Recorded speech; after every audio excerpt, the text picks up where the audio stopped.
Mornings in New York are always full of energy.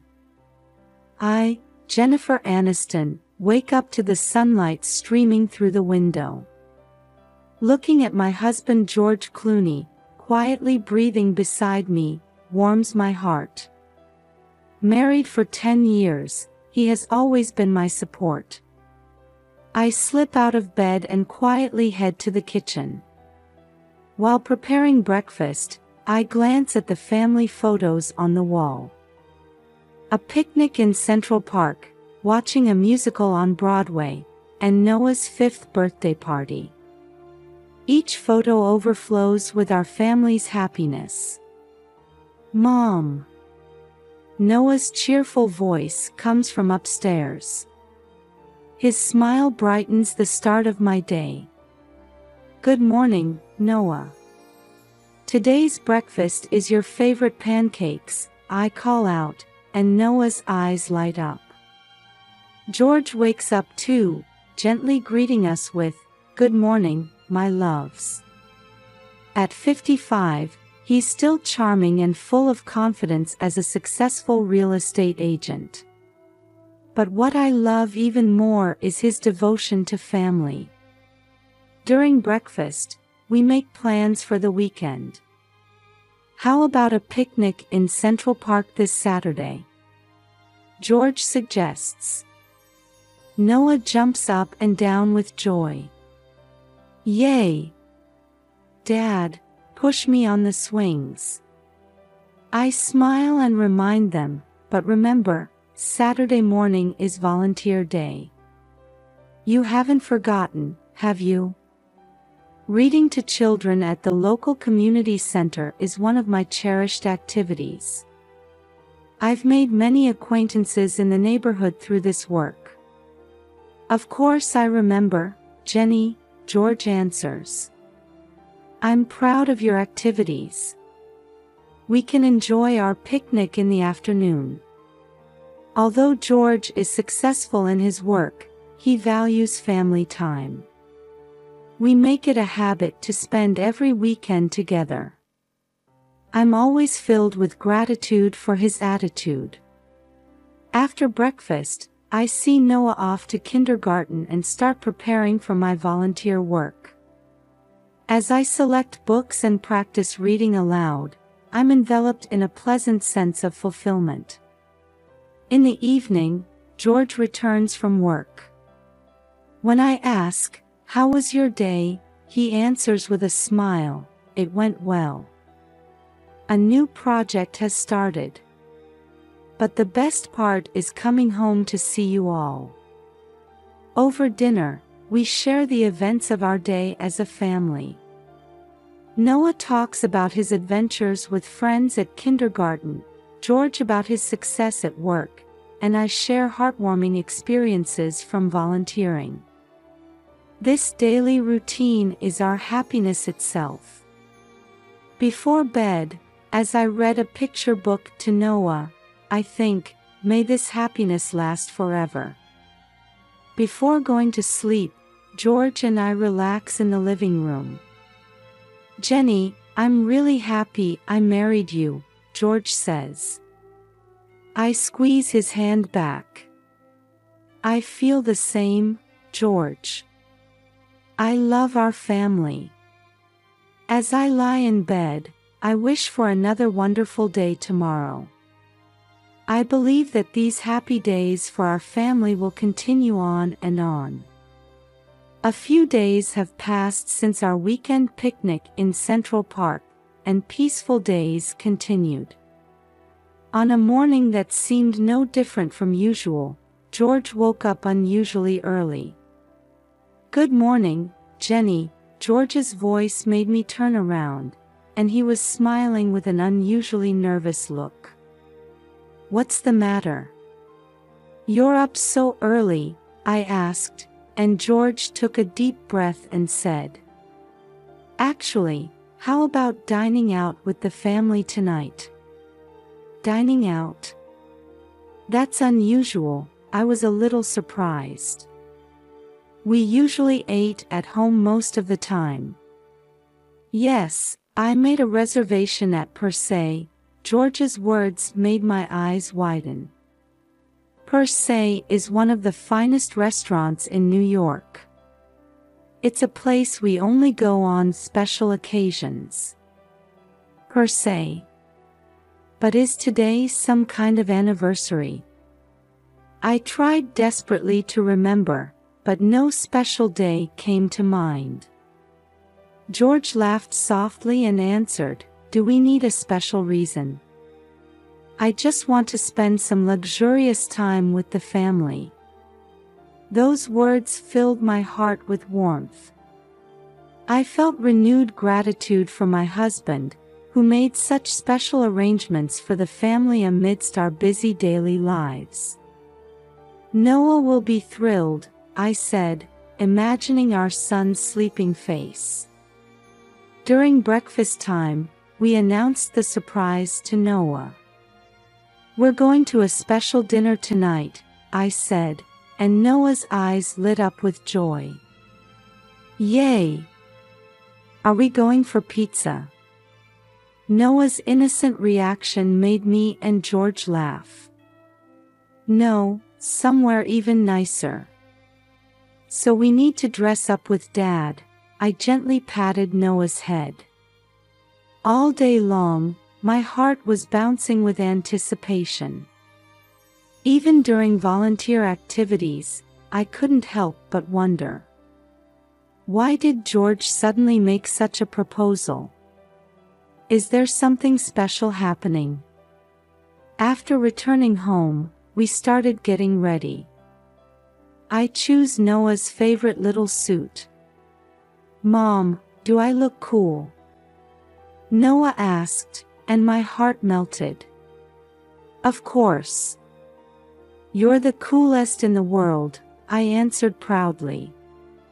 While choosing my own clothes, I pause in front of the mirror.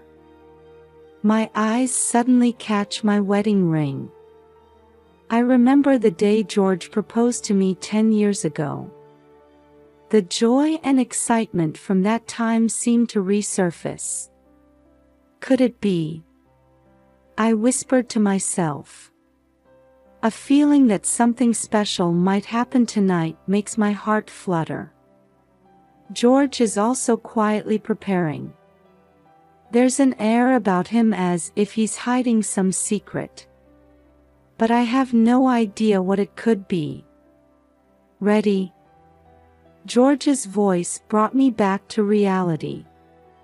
"Yes, I'm all set," I answer with a smile.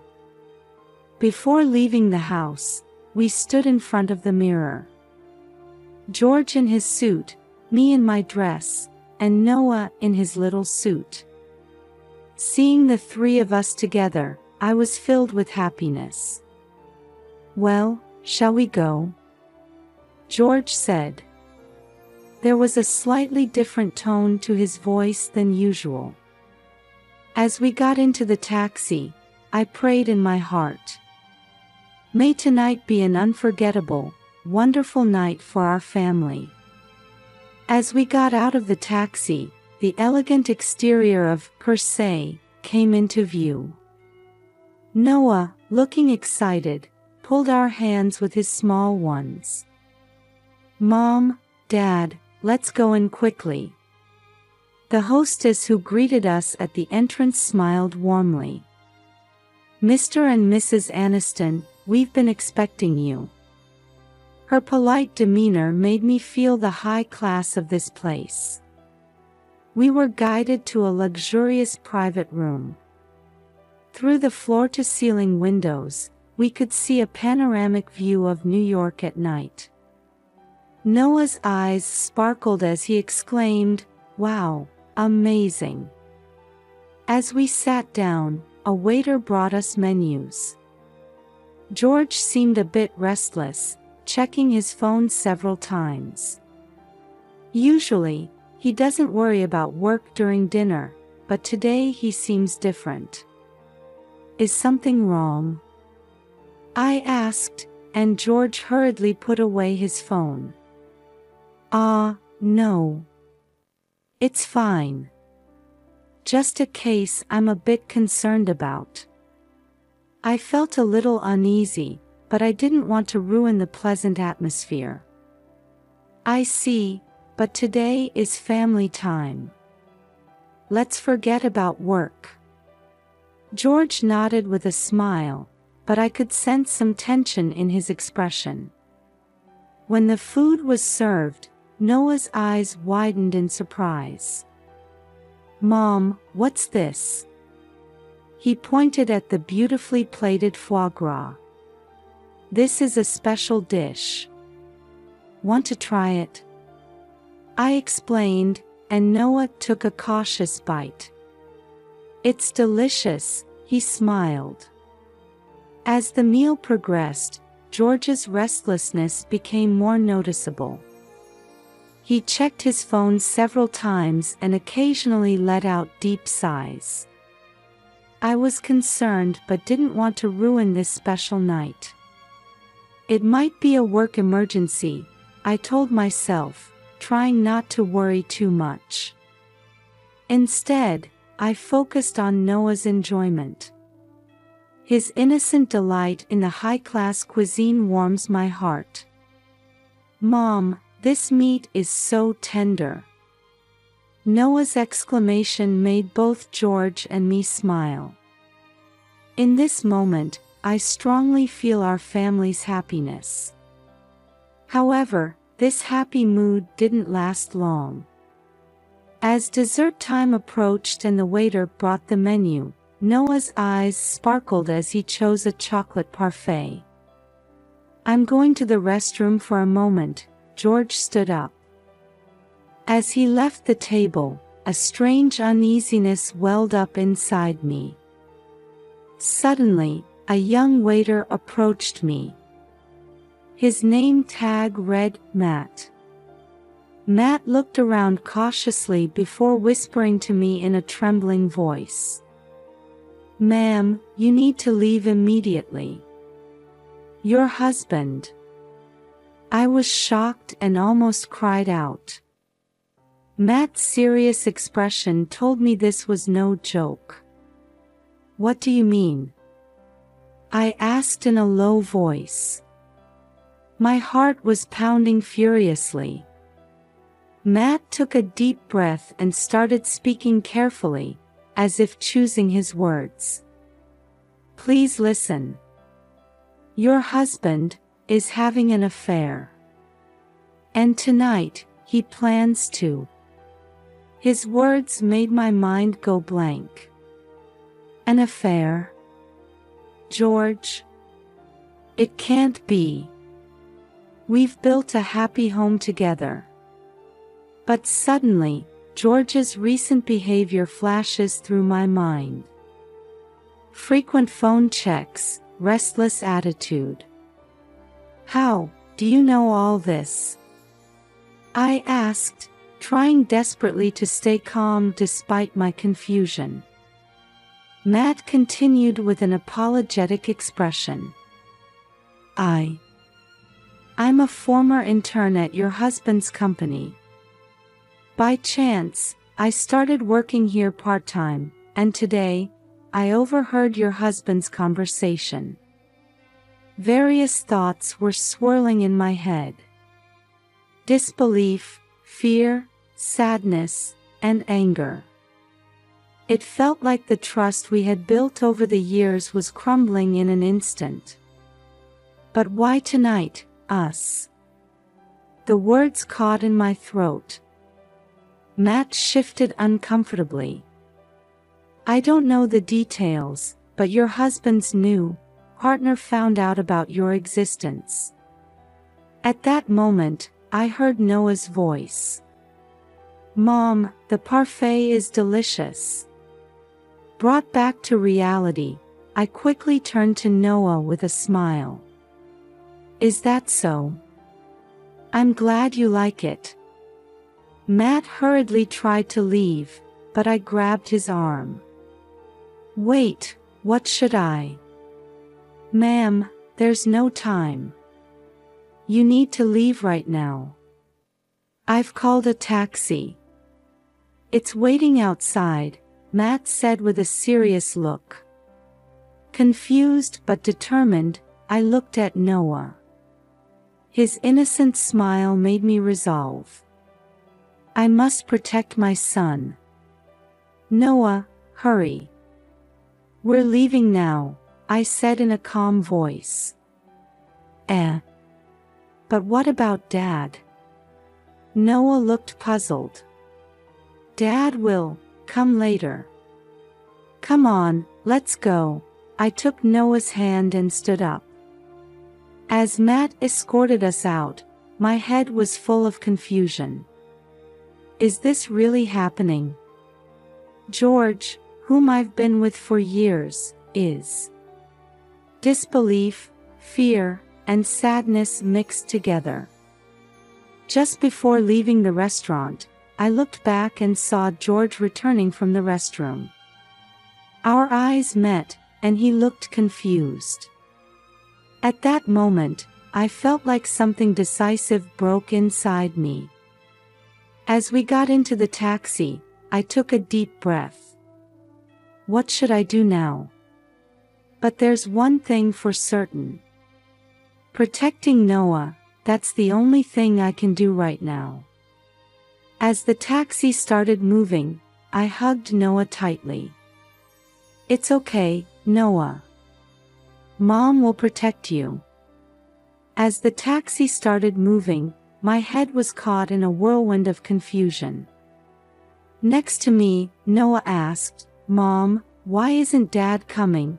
But I couldn't find the right words. Noah, Mom needs to talk to you about something. Dad is going to be late because of work, I answered with a forced smile. Noah looked a bit disappointed but soon became distracted by the night scenery outside the window. Taking advantage of this, I instructed the driver to the west side of Central Park. As the taxi drove quietly, my phone started ringing. George's name appeared on the screen. A feeling of tightness gripped my chest. Ignoring the call, I opened a message from Matt instead. Please contact me when you reach a safe place. I'll explain in detail. Taking a deep breath, I replied, understood. We're heading to the west side of Central Park now. After a while, Matt called. I spoke in a low voice so Noah couldn't hear. Matt, please tell me everything in detail. On the other end of the phone, Matt hesitated a bit before starting to speak. Actually, I worked at George's company. I quit 6 months ago, but that's when I noticed his affair. I gasped. Since 6 months ago? Yes. At first, I thought I was imagining things, but his behavior was clearly odd. And today, I accidentally overheard his phone call at the restaurant. Each of Matt's words stabbed at my heart. My husband's betrayal after years together. And the danger to us. Everything was becoming real. George's new partner, she found out about our existence, didn't she? I said in a trembling voice. Yes. And it seems she gave George an ultimatum. His family or her. With those words, something inside me crumbled decisively. All our happy days might have been a lie. The thought brought tears to my eyes. However, looking at Noah's drowsy face next to me, I steeled my resolve. This is not the time to be swept away by emotions. My son's safety is the top priority. Matt, thank you. What should I do now? Matt answered in a calm voice. First, find a safe place to stay. Then, I recommend consulting a lawyer as soon as possible, perhaps tomorrow. After hanging up, I looked at Noah again. His innocent sleeping face aroused a strong protective instinct in me. "It's okay, Noah. Mom will protect you." As the taxi arrived at the west side of Central Park, I took a deep breath and considered my next step. I could feel that my life was about to change dramatically. After getting off at the west side of Central Park, I headed without hesitation to my best friend Sarah's house. Sarah seemed surprised by our late-night sudden visit, but she seemed to grasp the situation immediately upon seeing my expression. "Jenny, are you okay? What happened?" At Sarah's worried voice, I finally let my tears flow. After putting Noah to sleep in the spare room, I told Sarah everything in the living room. George's betrayal, Matt's warning, and our current situation. "I can't believe it." Sarah was speechless. "But you can stay here. For as long as you need." Her words brought me some relief. However, from that moment, persistent phone calls and messages from George began. "Jenny, where are you? Why did you suddenly disappear? Is Noah safe? Please contact me immediately. What's going on? Let's talk." Each message disturbs my heart. Even though they're words from someone I've trusted for years, now they all sound like lies. Sarah put her hand on my shoulder. "Don't reply. Let's consult a lawyer first." The next morning, I met with Lisa Green, a female lawyer Sarah introduced me to. After calmly listening to my story, Lisa gave me advice. "First, let's start the divorce proceedings. And depending on George's actions, we might consider a restraining order." I exhaled deeply. Divorce. Saying that word still doesn't feel real. And gathering evidence is crucial. Messages from George and Matt's testimony could be useful, Lisa continued. From this day, it felt like my new life had begun. While staying at Sarah's house, I kept in touch with Lisa and proceeded with the necessary steps. I still haven't told Noah the whole truth. I've only given him a simple explanation: Dad has gone away for a while. Every time I see his innocent smile, my heart aches. A few days later, a restraining order was finally issued. George can no longer approach us. This ensures temporary safety, but the wounds in my heart don't seem easy to heal. At night, after putting Noah to bed, I look out at the New York night view and think. The determination to raise my son alone from now on. And the courage to overcome lost trust. Everything is uncertain and scary, but there's one thing for sure. Protecting Noah and making him happy. That's my only mission now. A week has passed since we took refuge at Sarah's house. Although Noah is confused by the new environment, he's slowly starting to adapt. Every day, I keep in touch with Lisa the lawyer, preparing for the divorce. One morning, I received a call from Lisa. "Jennifer, there's important information. The woman who seems to be George's partner has contacted us. She wants to talk to you." I gasped. "With her? But why?" Lisa explained carefully, choosing her words. "Her name is Amy. She's apparently a young employee at George's company. She seems to want to know the truth too. I hesitated. Would meeting Amy hurt me even more? But I felt the need to know the whole truth. All right. I'll meet her.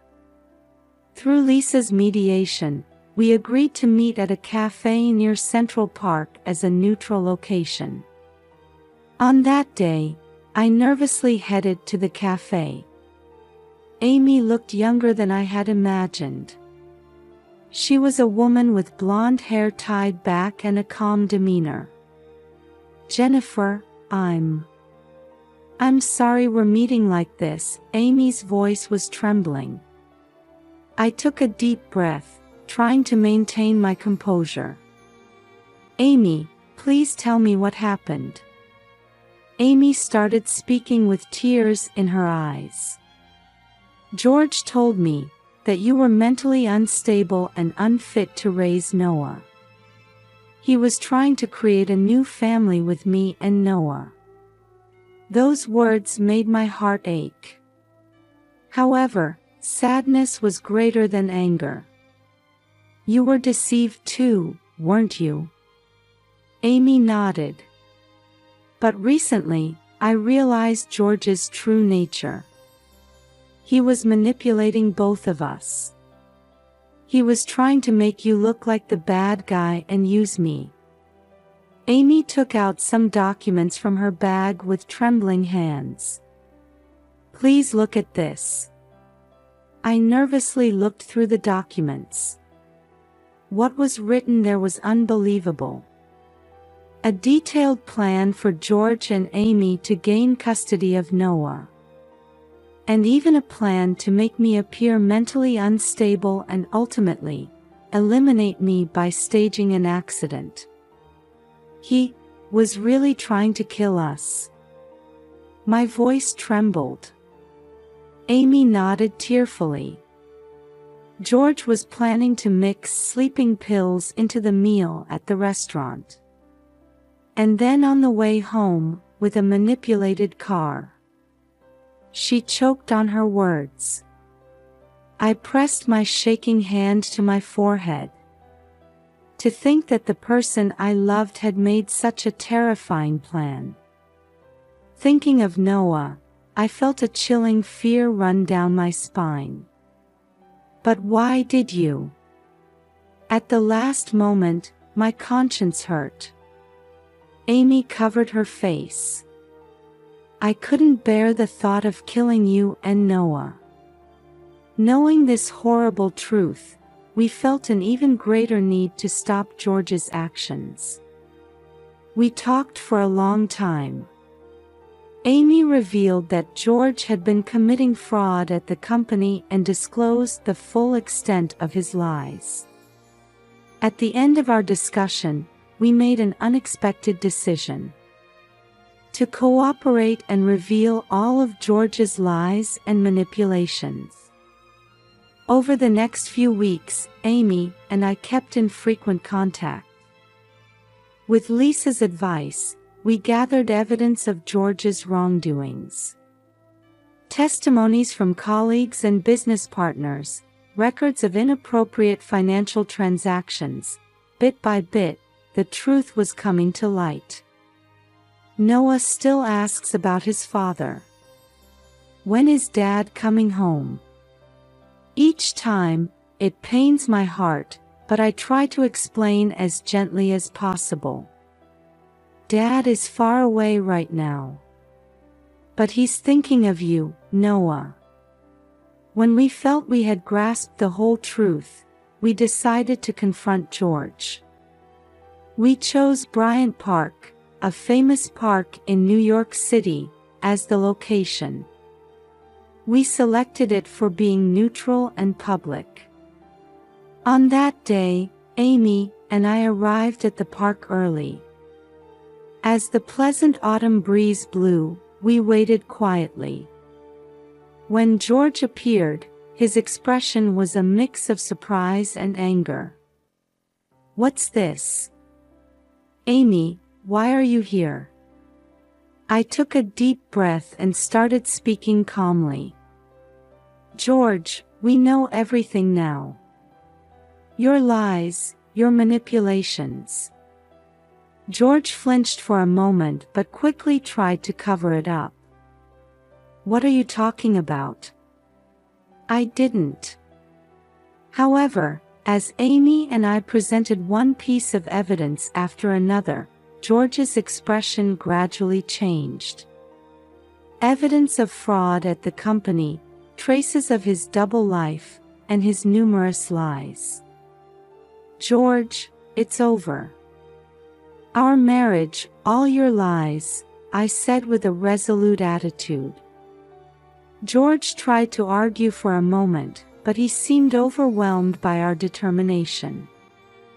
Jenny, It's too late, George. We're starting a new life. Without you. After this confrontation, the divorce proceedings went surprisingly smoothly. George seemed to have given up fighting and admitted to all the facts. On the day the court's decision was handed down, I was filled with mixed emotions. The judge granted Jennifer full custody of Noah and ordered George to pay appropriate child support. After the judgment, I met George's eyes in the hallway. There was a hint of regret in his eyes, but there was no going back now. Can I see Noah? George asked in a small voice. I thought for a moment before answering. For Noah's sake, yes. But let's take it slow. We need to put his feelings first. That night, as I put Noah to bed, my chest was full of expectations and anxiety for our new life. Mom, is Dad never coming back? Noah's innocent question made me smile gently. Dad, we'll be living in a different place now. But he loves you very much, Noah. Things will be different from now on, but we can be happy. Hugging Noah, I made a vow. No matter what difficulties lie ahead, I will protect this child and make him happy. That's the beginning of our new life. Looking out at the New York night view through the window, I took a deep breath. The road ahead won't be easy. But now I have courage and strength. And above all, I have my beloved son. Well, it's the start of a new adventure, I whispered. With those words, I felt a warm light of hope ignite in my heart. The gentle spring sunshine softly illuminates the greenery of Central Park. Sitting on a picnic blanket, I watch Noah playing in the distance. He's throwing a frisbee with his new friends, his smile as radiant as the sun. Noah, come here. The sandwiches are ready. I call out, and Noah runs over energetically. Mom, did you see? I could throw it really far. That's amazing. I was watching you, I gently stroke his head. While Noah munches on his sandwich, I call my friend Sarah. Jenny, how are you? Sarah's voice warmly resonates. I'm doing well, really. It was tough, but I'm truly happy now. Noah is doing great too. After hanging up, I look at Noah once more. He's enjoying his lunch with a satisfied expression. This past year has been full of challenges. But these peaceful moments I spend with Noah seem to heal everything. Mom, what are we going to play next? Noah's question makes me smile. Well, what would you like to do? The swings. I want to ride with you, Mom. All right. Let's go. Taking Noah's hand and heading towards the swings, I whisper to myself. It feels like our new life has finally begun. As we ride the swings, soaring towards the sky with Noah, the sensation of cutting through the air feels like a leap into the future. Having overcome difficulties, living in this moment. Just that alone fills my heart with happiness.